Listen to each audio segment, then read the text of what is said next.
Lionel Messi is physically perfect for his style of play. At 5'7", he's equipped with a low centre of gravity that complements and multiplies his technical ability. Combined with tremendous upper body strength, it's a big part of why he's arguably become the greatest player in history.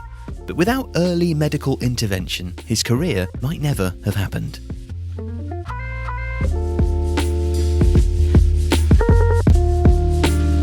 Messi was raised to be a footballer. He received his first Newell's Old Boys shirt for his first birthday. He was never seen without a ball, and as the cliché goes so often, that included at bedtime too. The ball also belonged at his feet, and that was apparent from a very early age. At 4 years old, we realised he was different, Jorge Messi, his father, recalled. He played with his brothers who had 7 and 5 years on him, and he used to dance around them. It's a gift, something he's born with. He was also ferociously competitive. Other family members recall a boy who would always cry when he lost and who would always become red-faced and irate. But so far, so familiar. These are stories from the pages of any professional player's autobiography, and they are hardly unusual. The young Messi, however, was different, and not just because of his talent. He was small. In fact, he was the smallest player on any pitch he played on, and that had always been the case. According to the Times' Ian Hawkey, writing in 2008, on his first day at school, Messi was excluded from the playground kickabout on account of his height. From the age of 6, he was part of Newell's academy.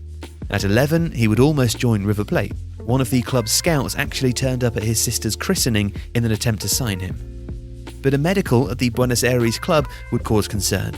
Jorge Messi was told that his son had barely grown over the past few years, and that at just 4'4" then, he was projected to reach just 4'7" inches.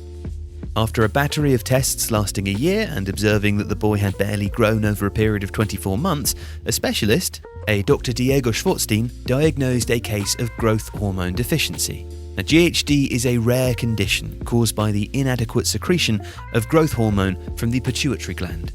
According to the National Library of Medicine's website, its prevalence is approximately 1 to 4,000 to 1 to 10,000, and treatment involves the injection of synthetic human growth hormone.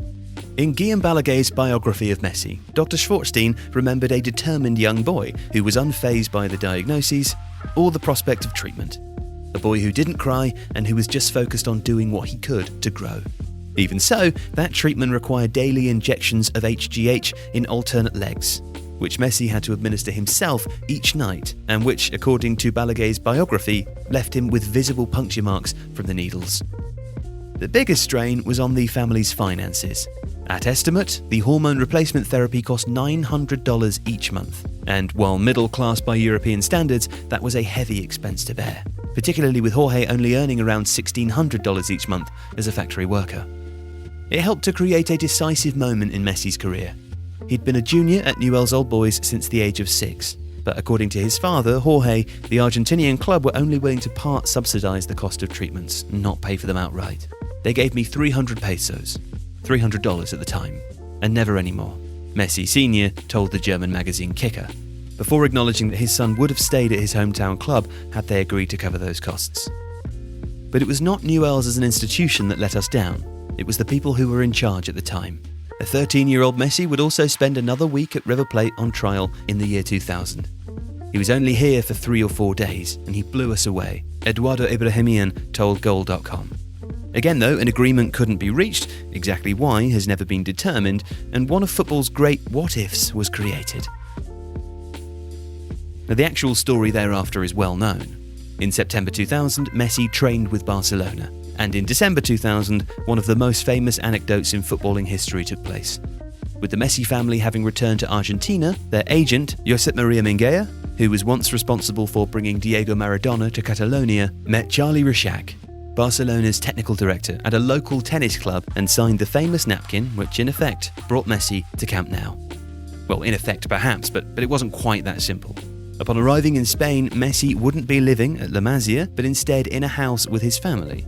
And because the FIFA regulations of the time forbade transfers of minors unless accompanied by an adult, Barcelona needed to find a job for his father. They would agree to both requests. They'd rent a flat for the family and found Jorge a job with the company that provided the club with security staff. Importantly, they also agreed to cover the cost of his future hormone treatment. Before that agreement was formalised, they'd actually be paid for privately by a club director, Joan Lacueva. And the tiny boy from Rosario, who was once so small he wasn't even allowed to play at all, would grow to become 5'7", just under average height in Argentina, but still 2 inches taller than Diego Maradona. If you like this video, please consider subscribing to the channel. The Athletic is home to some of the world's best sports journalists, including David Ornstein, Daniel Taylor, Ollie Kay, Amy Lawrence and Rafa Honigstein. There are journalists dedicated to each Premier League team, so every fan gets the coverage they deserve, not just the big clubs. And you can try it for free now for 30 days. See the link in the description.